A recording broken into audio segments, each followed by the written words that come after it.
aí aconteceu uma coisa muito importante, uma guinada nesse percurso, que foi 2013,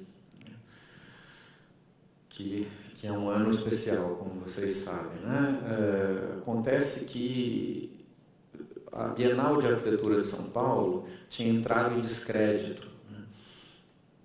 Em 2013, deveria acontecer a 10ª edição da Bienal de Arquitetura de São Paulo, sendo que a 9ª e a 8ª tinham sido muito ruins, né? Tinham tido muito pouca visitação, muito pouca visibilidade pública, tinha perdido prestígio, as embaixadas dos países que fazem a representação, né, de exposições de outros países que vêm para a Bienal tinham desistido da Bienal de São Paulo.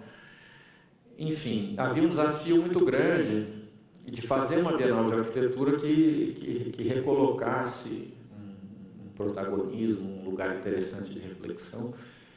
E a Bienal, organizada pelo IAB, que é o Instituto de Arquitetos, naquele momento o presidente do IAB, que é José Armênio Brito Cruz, me convidou para ser o curador. Foi um convite desafiador, mais difícil, até porque também há um problema crônico de falta de verbas. Nós fizemos um grupo de trabalho dentro do IAB, reuni vários colegas e colaboradores, um grupo de ex-alunos da Escola da Cidade, também da FAUSP. Naquele tempo eu dava aula na Escola da Cidade, e não na FAUSP ainda. E organizamos de 2012 para 2013 essa Bienal, da qual eu fui o curador geral, e a Bienal teve como tema, e o título era Cidade, Modos de Fazer, Modos de Usar. E foi uma Bienal bastante ativista e que aconteceu em rede na cidade de São Paulo, em vários locais, e não no pavilhão da Bienal, e não no Parque do Ibirapuera. Quer dizer, ali tinha uma escolha muito forte de ser uma Bienal não contemplativa, isso é, não uma Bienal teórica, onde você vai de carro para o Parque do Ibirapuera, entra num edifício e assiste uma exposição e depois volta para o carro e volta para casa, né? A vontade era fazer um evento no qual a cidade fosse tema, mas ela fosse experiência também. Então as pessoas vivessem a cidade de modo ativo. Então essa Bienal em rede, né, verdadeiramente urbana, ela foi um grande sucesso. Ela aconteceu em 2013, foi muito forte. Aliás, justamente aconteceu de modo sinérgico em relação a tudo que estava acontecendo no Brasil em 2013. Né? Foi interessante porque, vocês já devem ter entendido, é uma Bienal em rede, propondo o uso da cidade, o uso e o fazer da cidade como questão. Não é?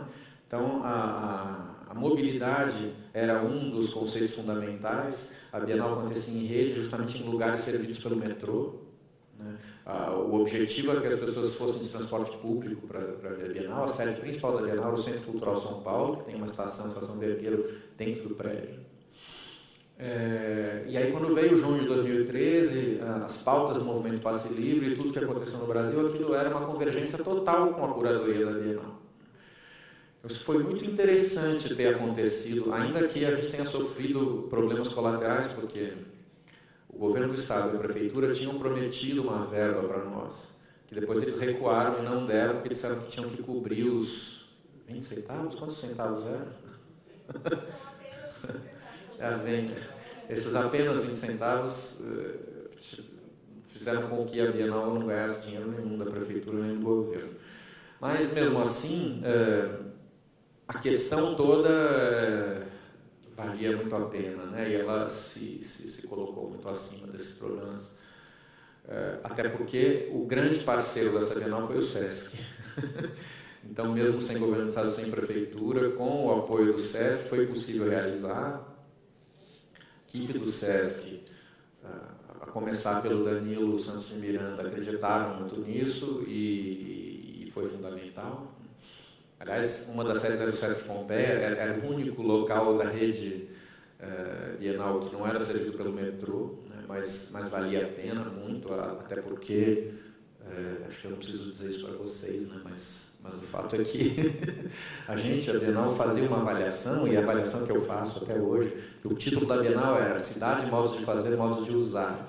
Então a gente estava procurando focar a relação dentro da arquitetura e da cidade entre o fazer e o usar, isso é, entre o projeto e um sucesso de uso, né? Um uso criativo, um uso espontâneo, um uso lúdico, um uso experimental. E certamente eu acho, né, que em São Paulo os dois edifícios onde essa relação existe de forma mais potente são o Sesc Pompeia e o Centro Cultural São Paulo. E isso ficou muito forte, muito evidente naquela Bienal. A Bienal tinha também uma série de ações que aconteciam na cidade, que não eram especificamente numa sede, mas eram ações efêmeras ou não, que aconteciam em lugares que eram propostos pelas pessoas, porque a gente fez uma chamada aberta de propostas e selecionamos esses trabalhos que foram feitos. Então, um foi feito lá no Centro de Formação Cultural Cidade Tiradentes, e foi um trabalho colaborativo com os moradores do lugar e que acabou entendendo que o edifício do Centro Cultural, que tinha acabado de inaugurar, era um equipamento da prefeitura, que era um equipamento importante no lugar, mas era, ao mesmo tempo, um bloqueio, porque é um edifício muito grande, ele bloqueava a parte de trás do bairro, que era uma favela, e tinha um rio poluído, onde jogavam lixo em volta, e as pessoas ficaram com acesso barrado à outra parte do bairro, porque o próprio edifício tampava. Então, a gente tinha chamado um coletivo de arquitetos do Equador, que ficou durante um mês lá no bairro e realizou um trabalho de intervenção colaborativa cirúrgico, que foi entender esse problema. E eles conseguiram, através da Bienal, que a prefeitura mandasse caminhões para retirar todo o lixo. Eles construíram coletivamente uma ponte para cruzar aquele rio e abriram uma porta na parte de trás do prédio para as pessoas poderem atravessar. Então, veja que interessante, né?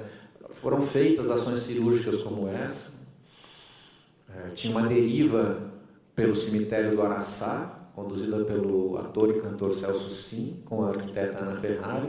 Foi uma experiência importantíssima também, porque ela acontecia pelo cemitério e terminava dentro do ossário, que é o local dentro do cemitério onde se guardam os ossos dos mortos anônimos. Estava lá justamente os ossos dos desaparecidos da Vala Comum de Perus, da ditadura militar. Por causa disso, o trabalho tinha um sentido político muito forte, ele foi apoiado pela Comissão da Verdade.